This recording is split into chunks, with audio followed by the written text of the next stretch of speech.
So we'll just do a little recap. This is a little talk for us to kind of stir up some of the ways that we're talking about arts and education, the way that we're talking about education in general. And I am really eager to share with you how I have been inspired in life by the people around me, and how they make me a stronger educator in the world and just make me a better human. So we are going to try this again. We did jump on earlier and we just got cut off, so I'm waiting for our guests to rejoin. So I really want us to start thinking about arts and education in a more profound way. There's such a huge need, especially in California. Only like 30% of students are getting arts education. And my whole thing is that arts need to be the primary. They are core. They need to be held and carried as core subject matter. So I'm going to invite in this person. I met this person at YBCA when we were in a fellowship together. And every time that he would speak, there would be a hush in the room. And it was really a hush of our souls because he was so profound in everything that he was saying. He's an artist and he is a pastor. So welcome to the stage, Marvin K White. Marvin.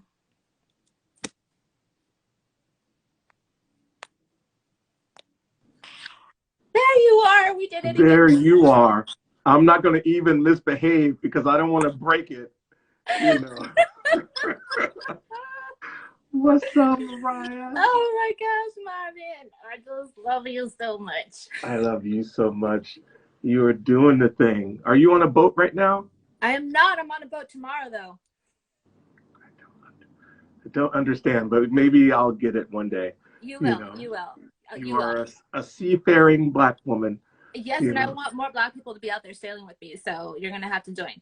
But I really want to share very quickly with the world your brilliance. I am really, truly inspired by you because you're a human that is, well, you live in divinity. You are a pastor. You are the pastor of Glide Memorial. And you live in divinity through the art in a way that I am constantly moved by. And this is what I want for kids. I want them to feel a connection. Oh, I think you're still there. So I'll talk about Marvin. Well, I think we're having some issues, but he lives in a way that is profound. And it's a way that I really hope that students can also have the abilities to connect their own divinity, their own sense of spirituality with their engagement in the world. And so I'll turn it over to you, Marvin. Thank you so much. You know, this is I love the work that you're doing in the world. It was art that allowed me to survive. And I feel like I've had to survive public education since I was in elementary school because I was an outsider, I was a geek, I was different. But I was creative and I had teachers who recognized that. And at different points along the road, something would happen. Someone would give me a piece of art. Someone would ask me to make art. And it would just get me another 100,000 miles, or to the next grade, or to junior high school, where I just kept, it wasn't consistent because it's, public schools, but I got a taste of it every grade or every couple of grades, enough that I knew I was an artist. And, this is the time that we're living in now are the stories that we're going to tell like in the future. So someone's going to ask us, so how did you make it through the pandemic? And so I have all these friends now who are my clergy friends. Oh, when I was a kid, I used to line up all my stuffed animals in the backyard and pretend to have church with them. Like that's what we have to be looking for right now in our kids.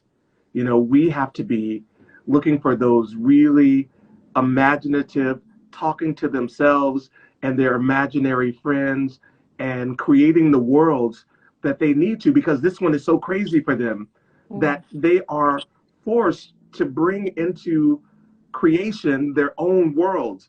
And that shouldn't be scaring us. We should actually be on the lookout for that, because these kids are actually what we need right now. Like, Yeah. these are the beginnings of our griots, and these are the beginning of our artists and of our architects. They are building a world in a crumbling world, and Mm. it's hard to see them. But as art teachers and as teachers, um, we have to train ourselves, to look out for them and to look for them and to leave treats out so we can coax them to us and have the supplies that are needed, and not have art like contests and judgmental things, but just Right. processes and opportunities to fail and iterate and try again. I am at my heart a found object artist. You know, I love stuff and I make stuff out of stuff, and that's where, we enter. We say these are all the tools. And Yeah. that's not a limiting thing, but what you have at hand is what you can make art with, Mm. and whatever your idea about art is, like, we're going to explode that. And Mm. art is whatever you have at hand and can craft it of your hands. And craft doesn't mean shape or mold or whittle or carve. Craft is the spirit that comes through your hand, where you think that you are transforming the thing into another thing, and that is you, and that is your gift. So, if we can just instill, you know, in our children, before this world imprints, you know, this all of the atrocities and all of the trauma on our souls, you Mm. know, that we get in there before it calcifies into, into hopelessness, into artlessness, that we get in there and say, this is a moment where you have to create, Yeah. and we have to get in there before this world imprints all the negative images on our kids' heads and in our minds and in their hearts, because it's trying really hard to do that. I have no doubt that this is a concerted effort to produce a generation of artless and creativeless kids, and adults. So we know that to be true. When we take out the arts out of kids' lives, we take out we stop teaching them how to be creative and how to dream, and we can't do that. We have to get in there and and share the possibilities of what it means to be in creation. So yeah. Yeah. Like I told y'all, there's a hush that happens in your soul when Marvin speaks to you. My cat even came forward and she's like, Marvin is here. Um, there's so much I want to respond, and I guess that's pretty much our time. If we can maybe take 2 more minutes. I just want to say yes, like we are really, I don't like the word fight, but we are making sure that we are preparing the generations that we to have the mindsets to be able to navigate the world. And I really believe that that happens because when you build an artful mind, Yeah. you can then think with clarity. You have more Mhm. creative responses Yeah. to the things that are happening around Yeah. us, right? Yeah. Um, and so everything that you just spoke of is so incredibly powerful. I just want to sit with you for days and days and like record it and put it out into the world. No, I love the artful mind. I think if anything, Mariah, it's like, when our kids can't go through, we teach them how to go around and how to go under and how to climb over, Mm. because that's what's going to have to happen in this crazy world. Yeah. We're training everyone to go through that one entrance, and that's not what this is. Right. This is about creating other opportunities for ourselves to participate on our own terms. So I love you and the work that you're doing, and your team and your folks and your Thank people. you. It's all so good. I have one last question for you, and it's this question that I've been asking teachers since 2015 or 2016, but I've developed my work around this question, which is, do your lessons love your students? And Marvin, I want to ask you, your lessons are really profound. I feel like your poetry, your sermons are lessons, and I want you to respond to that question. Yeah, ask it one more time, please. Do your lessons love your students? Do my lessons love my students?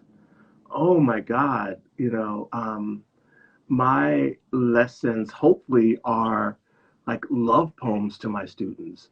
Hopefully they embarrass my students with how like much they hug on them. Like my lessons are like bosoms.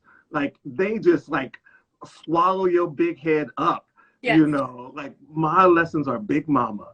It's like that's I'm not trying to teach anything else but love and liberation, and you got to love the people in order to free them. So, That's right. That's right. Well, Marvin, that's it. That's it, folks.